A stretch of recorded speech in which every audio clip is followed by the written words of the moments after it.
जब से राम मंदिर में चोरी का मामला सामने आया है, चंपत राय ने पब्लिक के सामने कोई सफाई नहीं दी, पर एसआईटी और पुलिस से चंपत राय ने खुलकर बात की। ये मुझे जानकार लोगों ने बताया कि उन्होंने जांच में पूरा सहयोग किया। एक बात पूछी तो उन्होंने दो बताई। चंपत राय ने कहा कि उन्होंने टिन्नू यादव पर भरोसा किया, लेकिन टिन्नू ने उन्हें धोखा दिया। पूछताछ के दौरान चंपत राय बहुत दुखी और आहत नजर आए। वो हर वक्त किसी भी सवाल का जवाब देने के लिए तैयार थे, लेकिन टिन्नू यादव से कुछ भी निकलवाना टेढ़ी खीर साबित हो रहा है। एसआईटी ने सीसीटीवी में टिन्नू यादव के हाथ में दिखाई दे रहे एक जड़ाऊ हार के बारे में उससे पूछा। पहले तो टिन्नू ने कहा उसे याद नहीं है, लेकिन जब थोड़ी सख्ती की गई तो उसने बताया कि वो हार उसने चंपत राय को दिया था। चंपत राय इस हार के बारे में जानकारी देने के लिए आधी रात को भी एसआईटी के ऑफिस में आने को तैयार थे। बाद में चंपत राय ने बताया कि यह हार उनके पास है, रिकॉर्ड पर है, सुरक्षित है। जब टिन्नू यादव से कड़ाई से पूछताछ की गई तो वो चंपत राय के पास जाकर रोया, लेकिन चंपत राय ने उसकी मदद करने से इनकार कर दिया। चंपत राय को तो यह भी शक है कि टिन्नू यादव ने ही दान पात्र में चोरी की खबर समाजवादी पार्टी के एमएलए पवन पांडे को लीक की थी। उसने ही पवन पांडे से कहलवाया था कि 7-8 करोड़ की चोरी हुई है। पुलिस के मुताबिक जो 8 लोग जेल में हैं, उनमें से 6 के खिलाफ पुख्ता सबूत मिले हैं। उन्हें हर हालत में सजा मिलेगी, इसमें कोई शक नहीं है। बाकी के बारे में जांच चल रही है। ये 6 लोग वो हैं जो वाराणसी बेस्ड सैनिक सिक्योरिटी सर्विसेज के एम्प्लॉय दिखाए गए हैं। इन लोगों को स्टेट बैंक ऑफ इंडिया की लोकल ब्रांच ने सैनिक सिक्योरिटी सर्विसेज के पास भेजा था और उन्हें अपने पेरोल पर हायर करने को कहा था। ऐसे कुल 19 नाम थे जो कागज पर सैनिक सिक्योरिटी सर्विसेज की तरफ से नोटों की काउंटिंग के लिए बैंक को प्रोवाइड कराए गए थे, लेकिन ये सब कागजों पे था। असल में तो ये सारे लोग अनिल मिश्रा और टिन्नू यादव के रिश्तेदार या करीबी थे। सैनिक सिक्योरिटी सर्विसेज तो एक कवर था। चंपत राय से जांच एजेंसी ने कई बार बात की। चंपत राय का कहना है कि दान की चोरी में उनकी कोई भूमिका नहीं है, बल्कि उन्हें तो जब पता चला उन्होंने चोरी करने वालों से पैसा रिकवर किया, उन्हें डांटा, उन्हें पकड़वाया। लेकिन चंपत राय ने यह माना कि पुलिस में शिकायत दर्ज न करवाना उनकी गलती थी, उन्हें एफआईआर करवानी चाहिए थी। सीसीटीवी फुटेज में काउंटिंग करने वालों को अपनी जेबों और जुराबों में नोटों की गड्डियां डालते देखकर चंपत राय हिल गए। उनकी आंखों में आंसू आ गए। चंपत राय ने कहा कि मैंने गलत लोगों पर विश्वास कर लिया। सीसीटीवी फुटेज में यह भी दिखाई दे रहा है कि कुछ लोगों ने अपने आप को ऐसी पोजीशन में खड़ा किया था कि ब्लाइंड स्पॉट बन जाएं, नोटों की चोरी कैमरे में ना आए। 45 दिन तक की सारी फुटेज देखना बहुत चैलेंजिंग काम था। इसमें चोरी करने वालों को आइडेंटिफाई करने के लिए पुलिस ने हाईटेक टूल्स का इस्तेमाल किया।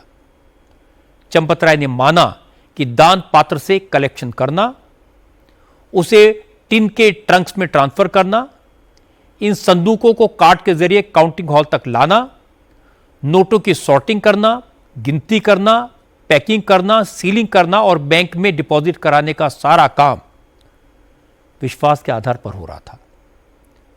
किसी भी लेवल पर किसी भी काम की निगरानी नहीं की गई। ये सारे काम अलग अलग हाथों में थे और सब कुछ राम भरोसे चल रहा था।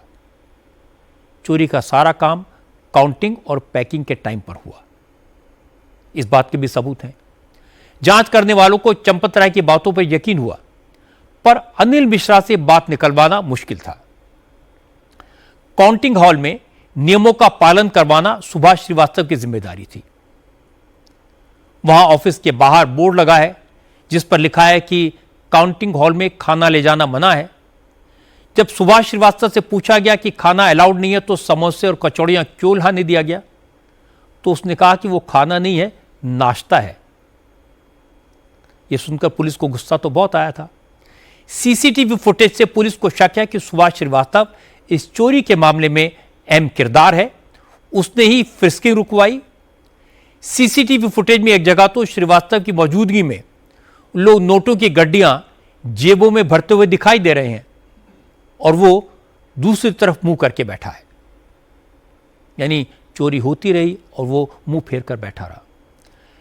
इस वक्त लखनऊ से मेरी सहयोगी रुचि कुमार है। रुचि, आपके पास क्या जानकारी है, ये चोरी कब से चल रही थी?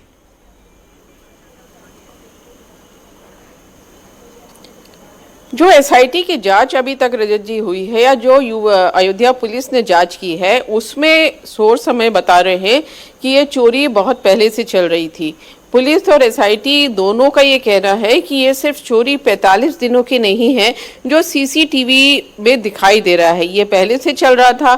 क्योंकि अयोध्या में पहले रजत जी जब अस्थायी मंदिर बना था तो चढ़ावा बहुत कम आता था, तब स्टेट बैंक ऑफ इंडिया के पास ये काम था कि वो काउंटिंग करता था, चढ़ावा बैंक पे जमा हो जाता था, खर्चा चलाता था पूरे मंदिर का। लेकिन फिर धीरे धीरे जब मंदिर बना और 2024 में प्राण प्रतिष्ठा हो गई गर्भगृह में रामलला की, तो ये काउंटिंग सेंटर भी बन गया और दान पात्र भी रख दिए गए मंदिर में जगह जगह। तब ये व्यवस्था शुरू हुई, क्योंकि शुरू में काफी ज्यादा सख्ती थी। जितने एसओपीज बनाए गए थे सबका पालन होता था, सब जो भी लोग वहां जाते थे उनकी चेकिंग होती थी, आने के टाइम भी और जाने के टाइम भी तलाशी होती थी, निगरानी सही होती थी। लेकिन धीरे धीरे उसमें ढिलाई होने लगी और श्रद्धालु बढ़ते गए, जो चढ़ावा था वो भी बढ़ता गया। फिर महाकुंभ आ गया और महाकुंभ में तो अयोध्या में 45 दिनों में करीब जो सरकारी आंकड़े बताते हैं वो 13 करोड़ श्रद्धालु आए। अब 13 करोड़ श्रद्धालुओं ने जो चढ़ावा चढ़ाया तो उसके गिनती के लिए लोग कम होने लगे। तो ट्रस्ट ने उस समय बहुत सारे ये जो लोग पकड़े गए हैं 8, उसमें से कुछ तो उस टाइम रखे गए हैं।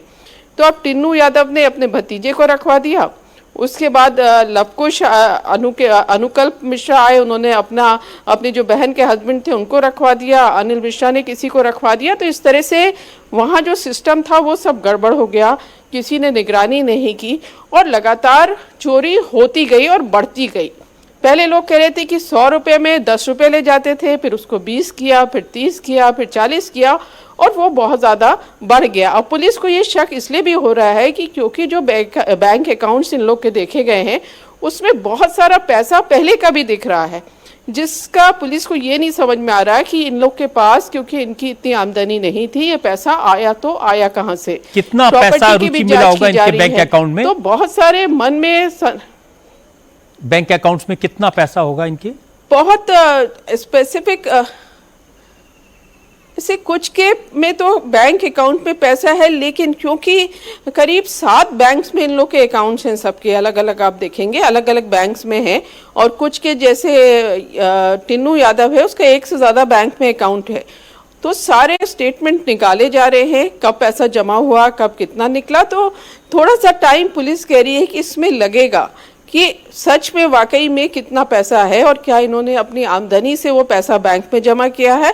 और सिर्फ बैंक की बात नहीं है, जो प्रॉपर्टी खरीदी है वो किस तरह से खरीदी गई है उसकी जांच पड़ताल चल रही है। तो पुलिस यही कह रही है कि ये चोरी तो चढ़ावे की चोरी बहुत दिनों से चल रही थी और आंख मूंद कर लोग वहां पर बैठे हुए थे। रजत जी, ये रुचि कुमार, बहुत बहुत शुक्रिया आपका इस जानकारी के लिए। राम मंदिर की चोरी के बारे में आज एक और बड़ी जानकारी मिली, चौंकाने वाली है, और ये जानकारी ट्रस्ट के अंदर के लोगों से मिली है। पता लगा कि ट्रस्ट के लोगों को 6 महीने पहले जनवरी में ही चढ़ावे में चोरी का शक हो गया था, क्योंकि पिछले साल के आखिर में अचानक चढ़ावे की रकम में गिरावट आ गई। असल में हर महीने एक चार्टर्ड अकाउंटेंट राम मंदिर ट्रस्ट के खातों का ऑडिट करता है। इसी सीए ने ट्रस्ट के मेंबर्स को जानकारी दी कि राम मंदिर में चढ़ावे की रकम में अचानक कमी आ गई है। चढ़ावे के वाउचर और रसीदों में कोई तालमेल नहीं है। 5 लाख से ऊपर के खर्च का हिसाब मिल नहीं रहा। सीए के बताने के बाद ट्रस्ट की तरफ से महासचिव चंपत राय को एक चिट्ठी लिखी गई, व्हाट्सएप पर मैसेज भेजा गया। इस चिट्ठी में चंपत राय को सुझाव दिया गया था कि वो पूरे खातों की ठीक से जांच करवाएं, चढ़ावे की देखरेख के लिए तुरंत ही एक डिपार्टमेंट हेड अपॉइंट करें। चंपत राय से कहा गया कि चढ़ावे में जो फॉरेन करेंसी आ रही है उसकी भी एंट्री ठीक से नहीं हो रही है, फॉरेन करेंसी के हिसाब किताब के लिए भी अलग से एक आदमी को रखा जाना चाहिए। गिनती करने वाले स्टाफ के ड्रेस कोड और फ्रिस्किंग को लेकर जो एसओपी बनाए गए उसका सख्ती से पालन करवाया जाए। चंपत राय से यह भी कहा गया कि मंदिर के काम के लिए जो ठेके मनमर्जी से दिए जा रहे हैं उसमें गड़बड़ है, प्रॉपर टेंडर निकाले जाएं, कोटेशन मंगाए जाएं। लेकिन ये लेटर मिलने के बाद चंपत राय बुरा मान गए। सुधार करने के बजाय उन्होंने नया हेड अपॉइंट करने के बजाय उन्होंने शिकायत कर दी, नाराज हो गए। नतीजा ये हुआ कि कोई सिस्टम बना ही नहीं, किसी ने उनको कुछ कहा नहीं, किसी आदमी का अपॉइंटमेंट हुआ नहीं। जनवरी से लेकर मई तक का समय ऐसे ही निकल गया। चोरी का शक तब और गहराया जब मई में चढ़ावी गई रकम कम होने लगी और इसके बाद ट्रस्ट के एक ताकतवर व्यक्ति ने जिद की और काउंटिंग सेंटर के अंदर एक स्पाई कैम लगा दिया। जो सीसीटीवी कैमरे थे उसके अलावा एक स्पाई कैम लगाया और इसके बारे में ट्रस्ट के कुछ लिमिटेड लोगों को पता था, सबको ये बात नहीं पता थी। नोट गिनने वालों को इसकी कानों कान खबर नहीं होने दी गई, छुपा कर ये स्पाई कैम लगाया गया। इसके बाद 24 घंटे काउंटिंग रूम की रिकॉर्डिंग हुई, सारा सच सामने आ गया।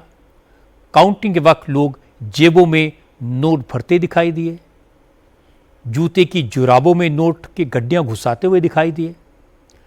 ट्रस्ट के सामने चोरी का यह केस 6 और 7 जून के बीच आया। उससे पहले चंपत राय चोरी होते देखकर चोरों से रकम बरामद करने में जुट गए थे, जिसकी डिटेल थोड़ी देर पहले मैंने आपको बताई थी। जाहिर है अगर चंपत राय चाहते तो ये चोरी जनवरी में रोकी जा सकती थी।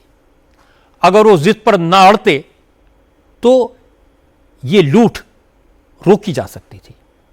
इस बारे में ज्यादा जानकारी के लिए मीनाक्षी जोशी के पास चलते हैं। मीनाक्षी, ट्रस्ट की तरफ से चंपत राय को क्या निर्देश दिए गए थे और चंपत राय ने कौन सी बातों की अनदेखी की जो इतना बड़ा पाप इस मंदिर में हुआ? रजत जी, जैसा आपने बताया कि ऐसा हो सकता था अगर सही समय पर सही कदम चंपत राय की तरफ से उठाए गए होते।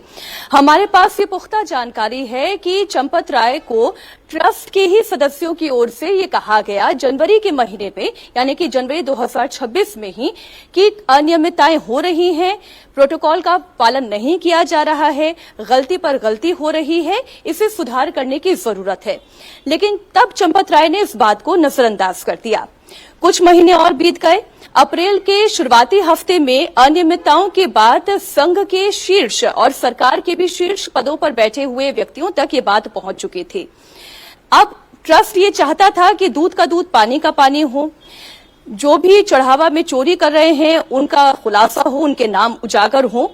इसलिए ट्रस्ट के ही रिकमेंडेशन पर पहले से सीसीटीवी कैमरा हो जाने के बावजूद स्पाई कैम लगाए गए, क्योंकि ट्रस्ट ये चाहता था कि अब ये बात बहुत बढ़ चुकी है। अब मीनाक्षी, कुछ टेक्निकल गड़बड़ दिखाई दे रही है, आपकी आवाज ठीक से नहीं पहुंच पा रही मेरे पास में। कोशिश करेंगे आपसे थोड़ी देर बाद बात करने की। राम मंदिर के दान पात्र में चोरी का मामला विश्वासघात का है, धोखे का है, फरेब का है। आरएसएस ने चंपत राय पर भरोसा किया, चंपत राय ने लापरवाही की, चंपत राय ने टिन्नू यादव और अनिल मिश्रा पर भरोसा किया, उन्होंने चंपत राय को धोखा दिया। चंपत राय ये तो मानते हैं कि उन्होंने गलत लोगों पर विश्वास किया, पर यह मानने को तैयार नहीं कि बार बार चेतावनी मिलने के बावजूद, अलग अलग लोगों के कहने के बावजूद उन्होंने किसी की बात नहीं सुनी। काउंटिंग रूम में जब स्पाई कैम लगाया गया, लोग जेबों में नोट भरते दिखाई दिए, तो भी चंपत राय उन पापियों को पुलिस को सौंपने के लिए तैयार नहीं थे। जिम्मेदारी के पद पर बैठे व्यक्ति को अगर यह पता चल जाए कि किसने भगवान के घर में चोरी की है और उसे सजा देने को तैयार ना हो, तो इसे भी इस पाप में बराबर का भागीदार तो माना जाएगा। ऐसी पोजीशन में सिर्फ धोखा देना ही नहीं, धोखा खाना भी अपराध होता है। गुनाह करना ही अपराध नहीं है, किसी के पाप को छुपाना भी अपराध है।